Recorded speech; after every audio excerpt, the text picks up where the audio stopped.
When you were as a kid, where'd you grow up? I grew up in northern New Jersey. Northern New Jersey. And I grew up in a small town called Sterling, New Jersey. How many brothers and sisters? I have 4 brothers. 4 brothers. Where are you in the pecking order? I am the youngest of the 4. What's the age difference between you and your brothers? My oldest brother is 12 years older than me. How about the brother closest to you? He's 8 years older than me. So what was it like growing up with 4 brothers at least 8 years older than you? It was hard being the youngest. What do you mean? Well, I kid around, but I say that I'm the smallest of all my brothers because I had the least amount of food growing up.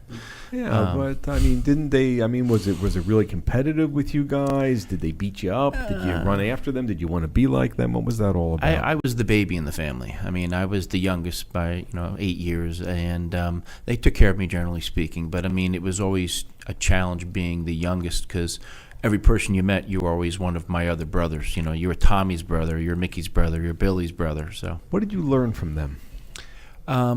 Well, you learn a lot from each of the brothers in different ways. I mean, they're all very different and dynamic, and they each brought a different perspective on life. So you learned how to deal with a lot of different personalities. I absolutely did. How did that plant the seeds for your role nowadays as the Chairman and CEO of Noble Health Alliance, the fact that your brothers taught you about dealing with a lot of different personalities? Well, being chairman of the board of Noble Health, I have 4 very strong CEOs who I work with, who have been extremely successful in their own right. So getting everyone to come together and recognizing the same goals and objectives isn't always easy, but they're great people to work with, and it's helped me ensure that at the end of the day we can all come together to identify what we need to accomplish. Yeah, so you're not, as opposed to telling them what to do, you really need to gain cooperation amongst everybody, it sounds like. Absolutely. It sounds like the youngest boy of a 5-member family. Okay, I get it. Jeffrey. Your father passed away when you were 8 years old. How did that influence your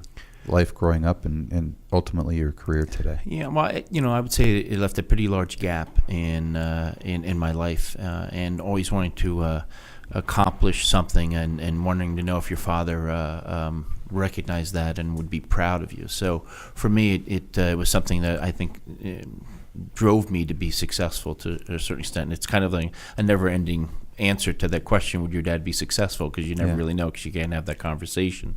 But I have a 14-year-old son, and I get to do a lot of things with Alexander that I didn't get to do with my dad.